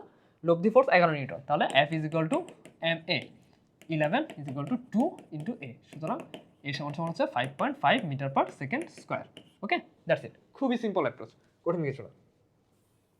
আচ্ছা এরপরে 26 নম্বর ব্যাটটা দেখো, 30 মিটার পার সেকেন্ড বেগে আগত 250 গ্রাম ভরের একটি ক্রিকেট বলকে একজন খেলোয়াড় ক্যাচ ধরে 0.1 সেকেন্ডের মধ্যে থামিয়ে দিল, খেলোয়াড় কর্তৃক বলটির উপর প্রযুক্ত গড় বল কত? আচ্ছা প্রযুক্ত গড় বল কীভাবে বের করবো আমরা? একদম সিম্পল ফর্মুলা, আমরা কি জানি? বল গুণ সময়, যতটুকু সময় পর্যন্ত বলটা ক্রিয়া করছে, এটা কি? এটা হচ্ছে ভরবেগের পরিবর্তন, এমভি মাইনাস এমইউ। তো দেখো খেলোয়াড়ের আদিবেগ মানে বলের আদিবেগটা দেওয়া আছে আর শেষ বেগে সে থামাই ফেলছে, তার মানে আমি ইজিলি এখান থেকে এমভি মাইনাস এমইউ বের করে ফেলতে পারি, তাই না? কত আসবে? তোমার এম এর মান হচ্ছে 2.25 into, sorry, 0.25 into v minus u কত আসবে? 30 আসবে। ওকে 30। আচ্ছা তাহলে কত আসবে? 7.5। আচ্ছা তাহলে এফ ইন্টু টি, তাহলে ভরবেগের পরিবর্তন হচ্ছে 7.5, কিন্তু আমাদের ফোর্স বের করতে বলছে, তো ফোর্স সমান সমান কি আসবে? এটাকে টাইম দিয়ে ভাগ করে দাও, টাইম কত? 0.1 সেকেন্ড। তো 7.5কে আমি যদি 0.1 সেকেন্ড দিয়ে ভাগ করি তাহলে কত পাবো? 75 নিউটন। দ্যাটস ইট, তাহলে বি নাম্বারটা হচ্ছে আমাদের আনসার। আচ্ছা নিচের কোনটি ধ্রুবক হলে কোনো বস্তুর উপর প্রযুক্ত টর্ক শূন্য হবে? কৌণিক ভরবেগ। রৈখিক ভরবেগের ক্ষেত্রে সেম, যে কোনো একটা বস্তুর ভরবেগের যদি পরিবর্তন না হয় তাহলে তার উপর প্রযুক্ত নিট বল কত? শূন্য। আর রৈখিক আর কৌণিকের ক্ষেত্রে কাহিনী সেম, যদি তার কৌণিক ভরবেগের পরিবর্তন না হয় তার উপর প্রযুক্ত নিট টর্ক শূন্য। ঠিক আছে? আচ্ছা তাহলে কোথায় কৌণিক ভরবেগ। এরপর 28 নম্বরটা, কোনো বস্তুর গতিশক্তি কে এবং যদি ওমেগা 1 হয় তবে বস্তুর জড়তার ভ্রামক কত হবে? আমরা কি জানি? গতিশক্তির সাথে জড়তার ভ্রামকের ফর্মুলা আছে না, K is equal to half I omega square. ঠিক আছে, K is equal to half I omega square. ওমেগার মান 1 বসাও, কে এর মান কে বসাও, তাহলে আই সমান সমান কি আসবে? 2k আসবে, তাই না? 2টা ওইদিকে চলে যাবে, তাহলে আই সমান সমান হচ্ছে 2k। ওকে দেন আনুভূমিক তলের সমদ্রুতিতে বৃত্তাকার পথে ঘূর্ণায়মান কোনো বস্তুর কোনটি ধ্রুবক? সহজ কথা, আনুভূমিক তলের সমদ্রুতিতে ঘুরতেছে, সমদ্রুতিতে ঘোরা মানে কি? তার ভ্যালোসিটির যে মানটা সেটা ফিক্সড, ঠিক আছে, তার সেটা ফিক্সড, ডিরেকশন সেম না বাট ভ্যালোসিটির মানটা ফিক্সড। তো ভ্যালোসিটির মান ফিক্স থাকা মানে কি? তার ত্বরণ শূন্য, তার বেগ শূন্য, বা মানে ধ্রুবক, বা তার সরণ ধ্রুবক না, একটাও না। তার গতিশক্তি ধ্রুবক, কারণ গতিশক্তি একটা স্কেলার রাশি, সে জাস্ট মানের উপর dependent. E is equal to half m v square, v change হচ্ছে না, গতিশক্তি চেঞ্জ হবে না, ঠিক আছে? আচ্ছা বাট বেগ কিন্তু কন্টিনিউসলি চেঞ্জ হচ্ছে, কেন? কারণ বেগ কিন্তু ভেক্টর রাশি, তার যে মানে ফিক্স থাকলে হয়ে যাচ্ছে বিষয়টা এমন না। কন্টিনিউসলি একটা বস্তু যখন সার্কুলার মোশনে ঘুরতে থাকে তার কিন্তু ভ্যালোসিটির ডিরেকশন কন্টিনিউসলি চেঞ্জ হয়। এই কারণে বলে দিছে সমদ্রুতিতে, সমবেগে বলে নেই, তার ভ্যালোসিটির মানটা ঠিক আছে ফিক্স, কিন্তু তার ভ্যালোসিটির দিকটা কন্টিনিউসলি চেঞ্জ হচ্ছে। বুঝা গেছে? আচ্ছা আর ত্বরণ তো নাই এখানে, তোমার কেন্দ্রমুখী ত্বরণ আছে, এগুলো আসতেছে না এখানে, সো গতিশক্তিটাই একমাত্র আনসার। আচ্ছা এরপর খেয়াল করো, একটি বস্তু 12 মিটার ব্যাসার্ধের একটি বৃত্তাকার পথে চলমান আছে। ওকে, একটি মুহূর্তে বৃত্তাকার পথে এর দ্রুতি 6 মিটার পার সেকেন্ড এবং এটি 4 মিটার পার সেকেন্ড স্কয়ার হারে বৃদ্ধি পাচ্ছে। ওই মুহূর্তে বস্তুটির ত্বরণের মান কত? আচ্ছা খেয়াল করো, জিনিসটা খুব সিম্পল। একটি বস্তু 12 মিটার ব্যাসার্ধের একটি বৃত্তাকার পথে চলমান আছে। আচ্ছা আমি এখানে কি পেয়ে যাচ্ছি? রেডিয়াসটা পেয়ে যাচ্ছি। একটি মুহূর্তে বৃত্তাকার পথে দ্রুতি দেওয়া আছে 6 মিটার পার সেকেন্ড, আমি ভিও পেয়ে গেছি, ঠিক আছে, ভিও পেয়ে গেছি। এই দুইটা ডাটা থেকে আমি আরেকটা ত্বরণ পেয়ে যাচ্ছি না? আচ্ছা, এরপরে কি বলছে? ওই মুহূর্তে বস্তুটির ত্বরণের মান কত? এটা নরমাল কোনো ত্বরণ না, এটা হচ্ছে তার লব্ধি ত্বরণ। একটা ত্বরণ হচ্ছে স্পর্শকীয় ত্বরণ, আর একটা হচ্ছে কেন্দ্রমুখী ত্বরণ। এই দুটো ত্বরণের লব্ধি ত্বরণটাই তোমাকে এখানে জানতে হচ্ছে, মানে বস্তুর উপর নিট ত্বরণ কত। খেয়াল করো, একটা ত্বরণ যেটা বস্তুর কেন্দ্রের দিকে যাচ্ছে, কেন্দ্রমুখী ত্বরণ, ওইটা আমি বের করে ফেলতে পারবো কোন থেকে? এই ডাটা থেকে। তো আমরা কি জানি কেন্দ্রমুখী ত্বরণ A = v² / r। কোথা থেকে আসলো? ওই যে ওই ফর্মুলা থেকে। আমরা কি জানি কেন্দ্রমুখী বল F = mv² / r। তো ফোর্সকে m দিয়ে ভাগ করে দিলেই তো ত্বরণ পেয়ে যাচ্ছি। তো কেন্দ্রমুখী বলকে ভর দিয়ে ভাগ করে দিলে কেন্দ্রমুখী ত্বরণ পেয়ে যাব। তাহলে আমি এই দুটো ডাটা থেকে কেন্দ্রমুখী ত্বরণ পেয়ে যাব। আর কেন্দ্রমুখী ত্বরণ যদি আমি পেয়ে যাই, কত আসছে সেটা? v², v হচ্ছে 6² মানে হচ্ছে 36, 36কে 12 দিয়ে ভাগ করলে কত আসবে? 3। আচ্ছা, কেন্দ্রমুখী ত্বরণ হচ্ছে 3। আর স্পর্শকীয় ত্বরণ কোনটা? এই যে এটা, ঠিক আছে? স্পর্শকীয় ত্বরণ এটা কত? 4। তাহলে একটা হচ্ছে কেন্দ্রের দিকে 3, আর একটা হচ্ছে স্পর্শক বরাবর 4। তাহলে লব্ধি ত্বরণ A কত আসবে? দুটোর স্কয়ারের যোগফল না, তার রুট। ঠিক আছে, ভেক্টর থেকে আমরা লব্ধিটা ইজিলি বের করতে পারি। তাহলে 3² + 4², 25, ওটার রুট কত আসবে? 5 m/s²। সো ডি নাম্বারটা হচ্ছে আমাদের এখানে কারেক্ট আনসার। ওকে, প্যারামিটার ফর্মুলাগুলো পারতে হবে, আর ফর্মুলা প্যারামিটারগুলোর সাথে পরিচিতি থাকতে হবে। ঠিক আছে, ওকে। আচ্ছা, সো আমাদের রিটার্ন প্রশ্ন একটা খেয়াল করো। প্রথম প্রশ্নটা y = a + bt + ct²। এখানে y মিটারে এবং t সেকেন্ডে প্রকাশ করলে b এর একক ও মাত্রা নির্ণয় করো। খুব সহজ না? আমরা একটু আগেই করে আসি, আমি তোমাদেরকে বলেও আসছি যে জাস্ট ফিজিক্সের ফান্ডামেন্টাল লগুলো ইউজ করবা। ইকুয়েশনের দুই পাশে কি থাকবে? তোমার মাত্রা সেম থাকবে। মাত্রা সেম থাকবে মানে এককও সেম থাকতে হবে। ওকে, খেয়াল করো, y মিটারে, তাহলে এই পাশে হচ্ছে মিটার। আচ্ছা, এবং t সেকেন্ডে প্রকাশ করলে b এর একক ও মাত্রা নির্ণয় করো। আচ্ছা, খেয়াল করো, সবার আগে আসি হচ্ছে এটা যেহেতু মিটার, তাহলে এগুলো সবগুলোর যোগফল কি আসতে হবে? মিটার আসতে হবে। এখন আসে আরো মজার কথা, তোমার সবগুলো মিটার আসা মানে কি? এইটাও ইন্ডিভিজুয়ালি মিটার আসতে হবে, এইটাও ইন্ডিভিজুয়ালি মিটার আসতে হবে, এইটাও ইন্ডিভিজুয়ালি মিটার আসতে হবে। কারণ যদি তোমার মাত্রা সেম না হয় তাহলে তুমি তাদের মধ্যে যোগ বিয়োগ করতে পারবে না। গুণের কথা আলাদা, গুণ তো সরাসরি হয়ে যায়, বাট যোগ বিয়োগ করতে পারবে না।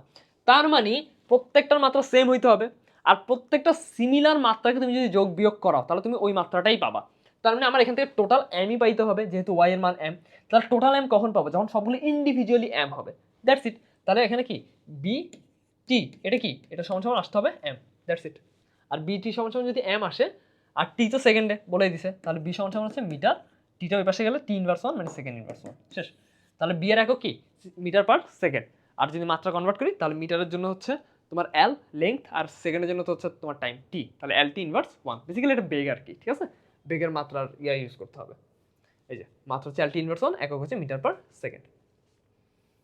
ওকে, একজন সাইকেল আরোহী সমতল রাস্তার উপর দিয়ে কত বেগে চলে 6 m/s বেগের বৃষ্টি ফোঁটা তার গায়ে 45 ডিগ্রি কোণে পড়বে? তো সাইকেল আরোহীর ভেলোসিটি আমরা ধরে নিলাম হচ্ছে এইদিকে, তাই না? ভেলোসিটি। আচ্ছা, বৃষ্টি পড়তেছে কোন দিকে? বৃষ্টি পড়তেছে নিচের দিকে, একদম স্ট্রেট এইদিকে। এখন কথা হইতেছে, আচ্ছা আমি অন্য জায়গায় ড্র করে দেখাই। সাইকেল আরোহীর ভেলোসিটি এইদিকে ভিসি, বৃষ্টি পড়তেছে কোন দিকে? নিচের দিকে, ভিআর। এখন সাইকেল আরোহীর সাপেক্ষে বৃষ্টি কোন দিকে পড়তেছে এটা আমাদেরকে আইডেন্টিফাই করতে হবে। আর আমরা জানি যার সাপেক্ষে আমরা বের করি ভেলোসিটি, তার ভেলোসিটিকে বিয়োগ করে দিতে হয়। তার মানে ভিসি উল্টে যাবে, যেহেতু আমরা সাইকেল আরোহীর সাপেক্ষে হিসাব করতেছি। তাহলে এটা আসবে হচ্ছে এইদিকে, তাই না? Minus VC. আর খেয়াল করো মাইনাস ভিসি এদিকে, তাহলে মাইনাস ভিসি আর ভিআর এর লব্ধি হচ্ছে কি? এই যে ভি আর সি। এই যে এই লব্ধিটা কি? এটা ইন্ডিকেট করতেছে হচ্ছে সাইকেল আরোহী বৃষ্টিটাকে কোন দিকে পড়তে দেখবে। এই যে এদিকে পড়তে দেখবে, সহজ কথা। এখন দেখো কি বলছে, বৃষ্টি ফোঁটা তার আগে কত ডিগ্রি কোণে করবে? 45 ডিগ্রি। তার মানে এই থিটা সমান কত? 45 ডিগ্রি। ঠিক আছে, তো কাহিনী তো সেম। ভিআর এর মান দেয়া আছে, ভিসি এর মান তোমাকে বের করতে হবে। তো আমরা খুব ইজিলি বের করতে পারবো না? দেখো tan থিটা সমান সমান কি আসবে? লম্ব বাই ভূমি, এটার সাপেক্ষে লম্ব হচ্ছে এটা, তো এইটা আর এটা তো সেম কথা, ভিসি আর বাই ভূমি, ভূমি কোনটা? এই যে এটা, এটা থিটা হলে এটা হচ্ছে ভূমি, ভিআর। তাহলে ভিআর আর 45, tan 45 এর মান হচ্ছে 1। তার মানে ভিসি এবং ভিআর কে ইকুয়াল হতে হবে, সহজ কথা। তার মানে আমাদের ভি আর কত? 6 m/s, তাহলে ভিসিও কত হতে হবে? 6 m/s। ওকে, আচ্ছা, এরপর একটা ফোর্স দিয়ে দিছে তোমাদেরকে, একটা force vector 4y - c1z i + 5z + c2x j + c3y - 3x k। ভেক্টরটি একটি সংরক্ষণশীল বল ক্ষেত্র হয়, তাহলে c1, c2 এবং c3 ধ্রুবকগুলোর মান বের করো। সংরক্ষণশীল মানে কি? সহজ কথা, ভেক্টর থেকে তোমরা শিখে আসার কথা, যে একটু আগে বলছিলাম যে দুইটা একটা ভেক্টরের সাথে নাবলার ডট গুণফল যদি করে এবং সেটা যদি শূন্য হয় তাহলে সেটা কি? মানে ডাইভারজেন্স যদি শূন্য হয় সেটা কি? সেটা হচ্ছে সলিনয়েডাল, তাই না? ওটা আমরা একটা এমসিকিউ সলভ করে আসছি। সেম ভাবে তুমি যদি ক্রস গুণ করো নাবলার সাথে কোনো একটা ভেক্টর এবং সেটা যদি 0 হয়, তার মানে ভেক্টরটা হচ্ছে অঘূর্ণনশীল এবং সংরক্ষণশীল, দুইটা একসাথে। অঘূর্ণনশীল এবং সংরক্ষণশীল দুইটার যে কোনো একটা দিয়ে কোশ্চেন করতে পারে। এখানে কি দিয়ে করছে? এখানে করছে সংরক্ষণশীল দিয়ে। সংরক্ষণশীল মানে কি? ক্রস গুণ করলে তুমি পাবা হচ্ছে 0, দ্যাটস ইট। তাহলে আমরা কি জানি? এই যে কার্ল বের করতে হবে, কার্ল বের করতে হবে। নাবলার সাথে ফোর্সটা কি হবে? ক্রস গুণ করতে হবে। তো ক্রস গুণ তো আমরা গেস করতে পারি।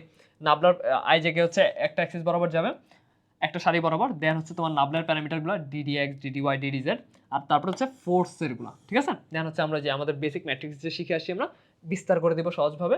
তো বিস্তার করে দিয়ে আমরা জাস্ট ইকুয়েশনে চলে আসবো, মানে ক্যালকুলেশন করবো, ক্যালকুলেশন করে আমরা পৌঁছাবো হচ্ছে এই যে এই জায়গায়, ঠিক আছে? এই জায়গায় পৌঁছাবো, বেসিক ক্যালকুলেশন করবো আর কি, ম্যাট্রিক্স থেকে যা শিখে আসছো ম্যাথে। এখন কথা হচ্ছে যে বলেই দিছে এটা শূন্য হইতে হবে, বলেই দিছে এটা শূন্য হইতে হবে, আর এটা হচ্ছে একটা পুরো একটা ভেক্টর। তো একটা ভেক্টর যদি পুরাটাই শূন্য হইতে হয়, তাহলে আই এর সহগ, জে এর সহগ এবং কে এর সহগ এদেরকে ইন্ডিভিজুয়ালি শূন্য হইতে হবে, ঠিক আছে? কারণ আই এর সাথে জে এর কোনো সম্পর্ক নেই, জে এর সাথে কে এর কোনো সম্পর্ক নেই, কারোর সাথে কারো কোনো সম্পর্ক নেই। মানে কখনোই এটা হবে না যে ওর একটা প্যারামিটারকে ও শূন্য করতেছে, ঠিক আছে? পসিবল না। তাহলে আই কে ইন্ডিভিজুয়ালি শূন্য হইতে হবে, জে কে ইন্ডিভিজুয়ালি শূন্য হইতে হবে, কে কে ইন্ডিভিজুয়ালি শূন্য হইতে হবে, তাহলেই পুরা ভেক্টরটার মান শূন্য আসবে। তার মানে সহজ কথা, একটা একটা ধরো আর শূন্য ধরো। এই যে সি এর সহগ সি2 - 4, এটা কি আসতে হবে? 0 আসতে হবে। তাহলে সি2 এর মান কত আসবে? সরি, তাহলে সি2 এর মান কত আসবে? 4 আসবে। সেম সি1 কোথায় আছে? এই যে এখানে। তো এখান থেকে দেখো এটার মান কত আসতে হবে? 0 আসতে হবে। তো এটার মান 0 আসা মানে কি? সি মানে আচ্ছা এখানে কয়টা আছে? সি1 তিনটা ছিল। তাহলে এখান থেকে আমরা পাবো কত? সি3 - 5 = 0। তাহলে সি3 সমান পাবো হচ্ছে 5। তারপর হচ্ছে সি1 - 3 সমান 0। তাহলে এখান থেকে পাবো কত? সি1 সমান 3। মানে একদম জাস্ট বেসিক কনসেপ্ট। তোমার আই জে কে ইন্ডিভিজুয়ালি 0 হইতে হবে। তার মানে ইন্ডিভিজুয়ালি তো সহগগুলোকে নাও ইকুয়াল টু 0 ধরো, মানটা বের করে ফেলো। ওকে? আচ্ছা, এরপরে আমাদের একটা বাক্স দিয়ে দিছে, এ এবং বি বাক্সে একটি আনুভূমিকের ঘর্ষণহীন তলে দণ্ডায়মান, এ এবং বি এর ভর যথাক্রমে এত এত। এ এর উপর 100 নিউটন বল প্রয়োগ করা হলে বি এর উপর প্রযুক্ত বলের মান কত? আচ্ছা ঠিক আছে, খুব সহজভাবে সলভ করবো। 100 নিউটন, এইভাবে এটার উপর তুমি ফোর্সটা দিলা, তাহলে পুরাটাকে একটা অবজেক্ট কল্পনা করো। তাহলে পুরাটা যদি একটা অবজেক্ট হয়, তাহলে এর ভর কত? 20 কেজি, বি এর ভর হচ্ছে 5 কেজি, তাহলে টোটাল ভর কত? 25 কেজি। ওকে, আচ্ছা, টোটাল ভর 25 কেজি। তাহলে আমি যখন ধাক্কাটা দিলাম, তাহলে যেহেতু এটা ঘর্ষণী, তাহলে সেটা একটা কি ত্বরণ প্রাপ্ত হবে। তাহলে ওই ত্বরণের মান কত হবে? A is equal to F by M. F কত? 100 নিউটন, আর এম কত? 25। তার মানে 4 মিটার পার সেকেন্ড স্কোয়ার। তাহলে এই ত্বরণে পুরো সিস্টেমটা গতিশীল হবে। মজার বিষয় হচ্ছে এই ত্বরণে যদি পুরো সিস্টেম গতিশীল হয়, তাহলে বিও কি ডিফারেন্টভাবে গতিশীল হবে? তাহলে বি এর উপর কি এই ত্বরণটাই থাকবে। আচ্ছা, তো বি এর ত্বরণ এবার তুমি জানো কত? 4। বি এর ভর তুমি জানো ইন্ডিভিজুয়ালি কত? 5। তাহলে বি এর উপর ফোর্স তুমি বের করতে পারবে না, F is equal to M A, that's it. তাহলে F of B is equal to M B, M A B. তাহলে বি এর ভর কত? 5 কেজি। এ এর মান কত? এ এর মান এ এর জন্য যা, বি এর জন্য তাই। তো বি এর জন্য কত? 4। তাহলে 4 5 কত? 20 নিউটন। শেষ। অ্যাজ সিম্পল অ্যাজ দ্যাট, একদম সিম্পল, ঠিক আছে? কঠিন কিছু না। আচ্ছা, এরপরে খেয়াল করো পরের প্রশ্নটা, 5 নম্বর প্রশ্নটা কি বলছে? একজন বাইসাইকেল আরোহী সমতল বক্রপথে ভি বেগে ভ্রমণ করছে। সাইকেলের চাকা এবং পথের মধ্যকার স্থিতি ঘর্ষণ গুণাঙ্ক দেওয়া আছে, mu S is equal two 0.50। সাইকেলের উপর ক্রিয়ারত বলসমূহের নাম লিখো। যদি ভি 10 মিটার পার সেকেন্ড হয়, তবে সর্বনিম্ন কত ব্যাসার্ধের বৃত্তাকার পথে আরোহীটি ভ্রমণ করতে পারবে? সাইকেলের উপর কি কি বল কাজ করতেছে? যেহেতু এখানে ফ্রিকশনাল মানে ঘর্ষণ গুণাঙ্ক আছে, তাহলে ফ্রিকশনাল বল কাজ করতেছে। এবং সে একটা সার্কুলার রাস্তায় মানে ঘুরতেছে, তার মানে অবশ্যই যখনই কোনো একটা অবজেক্ট সার্কুলার মোশনে চলে আসবে, তার উপর কেন্দ্রমুখী বল কাজ করবে, আর কেন্দ্রমুখী বল কাজ করলে কেন্দ্র বিমুখী বলও কাজ করবে। আচ্ছা, এরপরে কি কাজ করতেছে? ওর দিকে যদি তাকাও, যে কোনো অবজেক্টেরই আর কি, তার কি কাজ করবে? ডাব্লিউ, তার ওজন কাজ করবে। ওকে, তাহলে এখানে কি কি আছে? আচ্ছা, ঘর্ষণ, কেন্দ্রমুখী বল অ্যান্ড কেন্দ্রমুখী বল একসাথেই বলতে পারো, ওটা থাকবেই। হয়তো সুডো ফোর্স হিসাবে এখানে নেগলেক্ট করা হয়েছে, বাট তাও কেন্দ্রবিমুখী বলও থাকবে, আর অভিকর্ষ বল। হ্যাঁ ঠিক আছে, এই তিনটেই কাজ করতেছে। আচ্ছা, আর ভি যদি 10 মিটার পার সেকেন্ড হয়, তবে সর্বনিম্ন কত ব্যাসার্ধের বৃত্তাকার পথে আরোহীটি ভ্রমণ করতে পারবে? তো এটা তো আমাদের সরাসরি ফর্মুলা, ঠিক আছে? কি ফর্মুলা মনে আছে? tan theta is equal to v square divided by r g. আচ্ছা, তো এখানে থিটার মান দেওয়া নেই আমাদেরকে, আছে? থিটার মান তো দেয় না, রাস্তার ব্যাংকিং কোন তো দেওয়া নেই। বাট হ্যাঁ, আমরা জানি tan থিটার সাথে আরো একজনের সম্পর্ক আছে। আমরা কি জানি? যে tan থিটা সমান সমান হচ্ছে মিউ, তার মানে মিউ সমান সমান আবার ভি স্কোয়ার বাই আর জি। শেষ। এবার ভি এর মান বসাও 10, আর এর মান বসাও, আচ্ছা আর এর মানে বের করতে বলছে, আর জি এর মান বসাও 9.8, আর মিউ এর মান কত? 0.5। শেষ। ভ্যালুগুলো বসিয়ে দাও, তোমার আনসার চলে আসবে। ভি কত আসবে? আমাদের ভি আসবে হচ্ছে mu V is equal two √/0.5 into sorry V না, আমরা তো আর বের করতেছিলাম, রিয়েলি সরি। তাহলে এটা হচ্ছে 100, তাহলে R is equal to 100 divided by 0.5 into 9.8।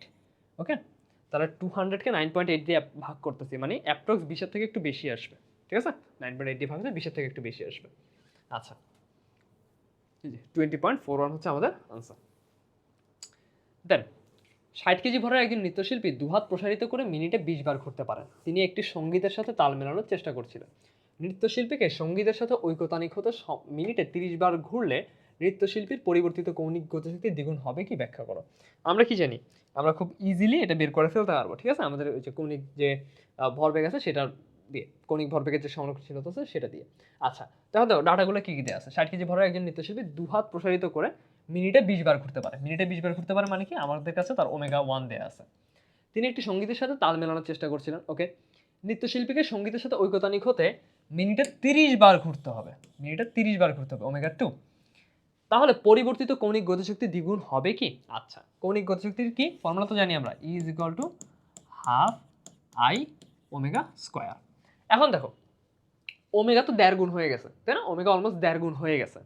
তো এখন যে ই এর মান শুধুমাত্র ওমেগার উপর ডিপেন্ড করে, বিষয়টা কি এমন না, বিষয়টা এমন না।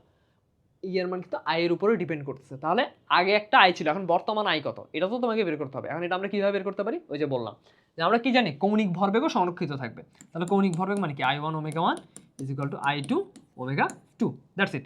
তাহলে এখন দেখো আমরা চাইলে I2 বের করে ফেলতে পারি। I2 এর মান কত আসবে, সরি, I2 এর মান আসবে I1 into omega 1 by omega 2। তার মানে I1 ইন্টু ওমেগা 1 এর মান আসবে হচ্ছে 20/30। ঠিক আছে, তো এবার এই ভ্যালুগুলো এখানে বসাই এবং দেখো তোমার দ্বিগুণ আসে নাকি না। ঠিক আছে, তো কৌণিক গতিশক্তি আসলে দ্বিগুণ হবে না, তোমার দ্বিগুণ আসার কথাও না। I1 এর জায়গায় আমি যদি এটা বসাই, I2 এর জায়গায় যদি এটা বসাই, 20 × 30 মানে 1.5/1.5 গুণ হওয়ার কথা। ঠিক আছে, অ্যাপ্রক্সিমেটলি 1.5 গুণ হওয়ার কথা। হ্যাঁ, অ্যাপ্রক্সিমেটলি 1.5 গুণই হয়েছে। ঠিক আছে, তার মানে সে দ্বিগুণ হবে না। Clear, I am sorry. Okay, আচ্ছা, তো এখানে একটু লেন্দি ওয়েতে দেখাচ্ছি ম্যাথটা, বাট আমরা যা করছি তাই বেসিক কথা। I1 ওমেগা 1 বের, ওমেগা 1 এবং ওমেগা 2 এর তোমার ইয়া দেয়া আছে, মানে ভ্যালুগুলো দেয়া আছে, তুমি সরাসরি বসাতে পারবে ই এর ইকুয়েশনের মধ্যে। কিন্তু তোমাকে আই তো সরাসরি দেয়া নেই, বাট আই এর উপরও তো ই ডিপেন্ড করতেছে। তো সে যখন তোমার রোটেশনের মধ্যে আছে, তার মানে অবশ্যই সে কৌণিক ভরবেগটা মেনটেন করবে। তাহলে আমরা কৌণিক ভরবেগের সংরক্ষণশীলতা ফর্মুলা অ্যাপ্লাই করে I1 এবং I2 এর মধ্যে সম্পর্ক নিয়ে নিব, দেন ভ্যালুটা বসিয়ে দিয়ে আমরা E2টা বের করব। ঠিক আছে, E2টা বের করবো কিসের রেসপেক্টে, E1 এর রেসপেক্টে। আচ্ছা, মানে আমি যদি আরেক ইলাবোরেটলি দেখাই, তোমার E2 সমান কি আসবে, E2 সমান হচ্ছে হাফ I2 ওমেগা 2 স্কয়ার, তাই না। তাহলে তুমি জাস্ট এখানে ভ্যালুগুলো বসাবো। I2 কত, I2 আসবে হচ্ছে 20/30 I1, আর ওমেগা 2 আসবে কত, ওমেগা 2 হচ্ছে তোমার আগেরটা 1.5 গুণ, মানে হচ্ছে 30/20 ওমেগা 1 স্কয়ার। ঠিক আছে, তাহলে এখন দেখো কাটাকাটি যাবে, 30 একটা কাটাকাটি যাবে, 20 একটা কাটাকাটি যাবে, তো ভিতর থেকে আরেকটা 30/20 বাইরে চলে আসবে। ওকে, আর কি থাকবে, হাফ I1 ওমেগা 1 স্কয়ার। তাহলে এটা হচ্ছে আমাদের E1, আর এটা মান কত, 1.5, তাহলে 1.5 E1, দ্যাটস ইট। তো তুমি জাস্ট সিম্পলি এই কয়েকটা স্টেপে করে ফেলতে পারো। ওকে, আচ্ছা, এরপর প্রশ্নটা খেয়াল করো। একটি বোমার বিমান 120 মিটার/সেকেন্ড বেগে ভূমির সমান্তরালে চলা অবস্থায় 490 মিটার উচ্চতায় একটি বোমা ফেলে দিল। বোমাটি কখন কোথায় মাটিতে পতিত হয়। আচ্ছা, জিনিসটা সহজ কথা।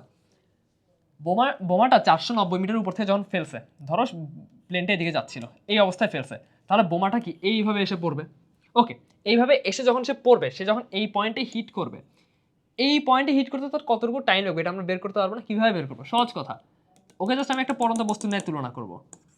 ঠিক আছে, 490 মিটার উপর থেকে একটা পড়ন্ত বস্তু পড়তেছে, ওর পড়তে কতক্ষণ লাগবে এটা আমি বের করতে পারবো না। সহজ কথা, ওর যে ভ্যালোসিটি আছে, ওর এই ভ্যালোসিটিটাকে আমি জাস্ট সিম্পলি দুই ভাগে স্প্লিট করে ফেলতে পারি। এটাকে জাস্ট সিম্পলি, এই যে ভ্যালোসিটি আছে এটাকে সিম্পলি দুই ভাগে স্প্লিট করে ফেলা যায়। একটা হচ্ছে ভি, ধরো এটা হচ্ছে থিটা, ভি কস থিটা, আর একটা হচ্ছে ভি সাইন থিটা, এভাবে করা যেত। ঠিক আছে, কিন্তু মজার বিষয় হচ্ছে এটাকে ফেলাই হয়েছে একদম 120 মিটার/সেকেন্ড বেগে ভূমির সমান্তরালে। তার মানে এই ভি কস থিটা পুরোটা হচ্ছে ভূমির সমান্তরালে ছিল, এবং এটা মান কত, 120 মিটার/সেকেন্ড। ওকে, তার মানে সে 120 মিটার/সেকেন্ড বেগে ভূমির সমান্তরালে যাচ্ছে। আমাকে জাস্ট সিম্পলি দেখতে পাবো কতক্ষণ সে যাচ্ছে। ঠিক আছে, এটার মানে আনসারটা একদম সিম্পল না, যতক্ষণ সে উপর থেকে নিচে পড়ছে ঠিক ততটুকু সময় তো সে সামনের দিকে গেছে। তাই তো? তাহলে এখন সে কতটুকু সময় নিচে পড়ছে এটা আমাকে বের করতে হবে। তো একটা পড়ন্ত বস্তু ওকে ভূমির সমান্তরালে ফেলাইছে, মানে ভি সাইন থিটার মান কত? একদম স্ট্রেট কাট 0, মানে তার কোনো আদিবেগ নাই। তাহলে আমি জাস্ট সিম্পলি এখন এই ফর্মুলা ইউজ করতে পারি না, h is equal to half g t square, যেখানে h এর মান হচ্ছে 490 আর হাফ ইন্টু জি মানে হচ্ছে 4.9, এটা হচ্ছে টি স্কোয়ার। তাহলে এখান থেকে আসবে হচ্ছে 100, তার মানে টি এর মান হচ্ছে 10 সেকেন্ড। তার মানে 10 সেকেন্ডে সে নিচে পড়বে, আর এই 10 সেকেন্ড যাবতীয় তো সামনের দিকে যাবে, তাই না? তাহলে 10 সেকেন্ড যাবো, সে যদি সামনের দিকে যায় কত আসবে? 10 ইন্টু 120 মিটার পার সেকেন্ড, তার মানে 1200 মিটার সে সামনে যাবে। ওকে, আচ্ছা, এখানেও সেম ভাবেই করা আছে। এই যে তোমার উলম্ব গতির জন্য আগে টিটা বের করে নিছে যে সে কতক্ষণ নিচে পড়বে, আর আনুভূমিক বরাবর তো আমাদের কোনো কি নাই, ত্বরণ নাই, তাই না? এই ফর্মুলা দেওয়ার মানে দরকার নেই, কারণ হচ্ছে আমাদের আনুভূমিক বরাবর যেহেতু কোনো ত্বরণ নেই, সরাসরি ভিডিই অ্যাপ্লাই হবে। আচ্ছা, তার মানে 1200 মিটার হচ্ছে আমাদের আনসার। আচ্ছা, এরপরে খেয়াল করো, একটি মিনারের শীর্ষ হতে 30 মিটার পার সেকেন্ড বেগে একটি পাথরকে খাড়া ঊর্ধ্বে নিক্ষেপ করা হলো। 4 সেকেন্ড পরে দ্বিতীয় একটি পাথরকে নিচ থেকে ছেড়ে দেওয়া হলো, পাথরকে নিচে ছেড়ে দেওয়া হলো এবং পাথর দুটি একই সঙ্গে মাটি স্পর্শ করলো। মিনারের উচ্চতা ও দ্বিতীয় পাথরের পতনকাল কত বের করো। সহজ কথা, এটা যদি একটা মিনার হয়, সে এইচ উচ্চতার, ঠিক আছে? এখান থেকে একটা বস্তুকে কি করা হলো? ফেলা হলো। কোন দিকে? উপরের দিকে নিক্ষেপ করা হলো। আচ্ছা, তো তাহলে আমি তার জন্য ইকুয়েশনটা বের করি। সে হচ্ছে টোটাল ট্রাভেল করবে কোথায়? কারণ তোমাদের মাথায় আসতে পারে, তাকে যেহেতু ইউ আদিবেগে নিক্ষেপ করা হয়েছে, তাহলে সে উড়ে এসে নিচে পড়বে। তার মানে সে কি শুধু এইচ পরিমাণ দূরত্ব অতিক্রম করছে? না, দূরত্ব হয়তো সে অনেক অতিক্রম করছে, বাট তার স্মরণ কতটুকু হয়েছে? এইচ পরিমাণই কিন্তু হয়েছে। ফিজিক্সের ফর্মুলাগুলো বসানোর সময় আমরা শুধুমাত্র ফাইনাল পয়েন্ট এবং ইনিশিয়াল পয়েন্ট নিয়ে চিন্তা করবো। সে এখান থেকে পড়ছে, এখানে এসে পড়ছে, মানে এখান থেকে ফেলা হয়েছে, এখানে এসে পড়ছে, তার ফাইনাল এবং ইনিশিয়াল পয়েন্টের মধ্যে ডিস্টেন্স কত? এইচ। সে যে উপর থেকে এসে পড়ছে এটা আমাদের দেখার বিষয় না। ওকে, তাহলে আমরা ফর্মুলাতে চলে যাই। H is equal to u t minus half g t square. আচ্ছা, আমি আপাতত প্লাস দিই, ঠিক আছে? এখন ম্যাটার করতেছে এই ফর্মুলাতে কেন, খেয়াল করো, সে এখান থেকে এই দিকে পড়ছে, নিচের দিকে পড়ছে, তাহলে এইচকে আমি যদি পজিটিভ ধরি, এইচ কোন দিকে? এইচ হচ্ছে এদিকে, এটাকে যদি আমি পজিটিভ ধরি, তাহলে জি কি হবে? জিও নিচের দিকে কাজ করতেছে, তাহলে জিও পজিটিভ হবে, ভালো কথা। কিন্তু তার আদিবেগটা কোন দিকে?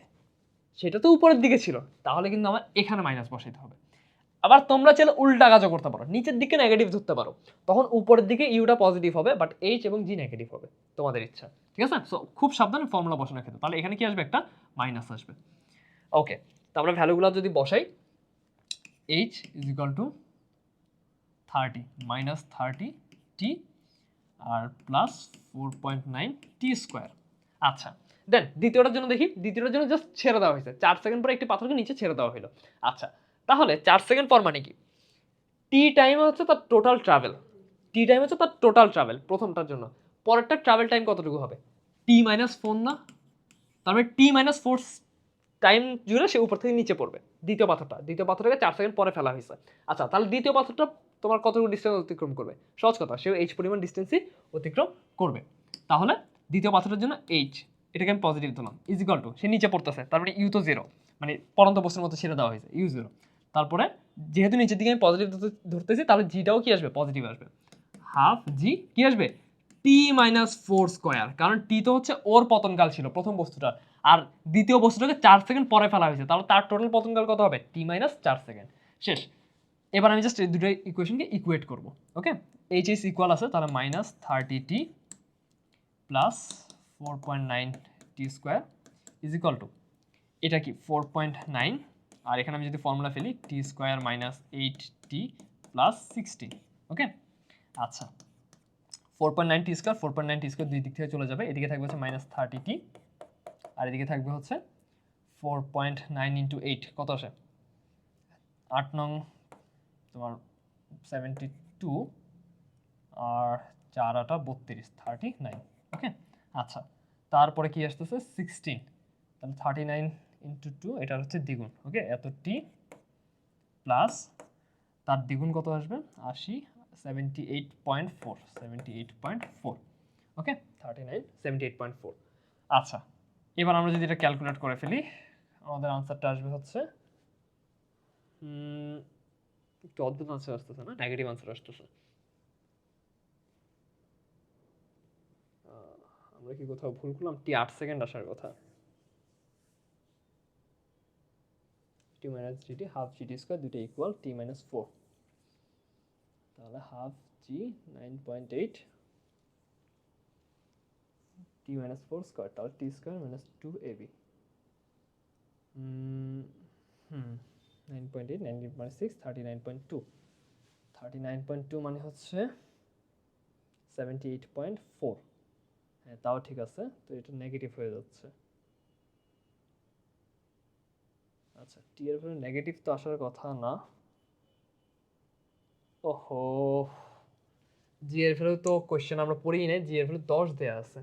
ঠিক আছে, জি এর ভ্যালু যদি 10 দেয়া থাকে তাহলে এটা একটু ইজি হয়ে যাবে ক্যালকুলেশনটা। দাঁড়াও, আমি এটা একটু ঠিক করে দিই। বাট তো ম্যাসিভ ডিফারেন্স আসার কথা না, বাট আমাদের প্লাস মাইনাসে গন্ডগোল হয়ে যাচ্ছে, তাই না? আচ্ছা, তাহলে এটা আসবে হচ্ছে 5t স্কোয়ার, তাহলে minus 30t plus half g t square, তাহলে 5t স্কোয়ার, আর এটা তো 5t স্কোয়ারই থাকতেছে, তাহলে minus 30t is equal to তোমার মাইনাস, আচ্ছা সরি, আমি মনে হয় আগের বার মাইনাস দিয়ে নিই নাকি, মাইনাস 40t দেন প্লাস তোমার 5 ষোলো কত 80, তাই না?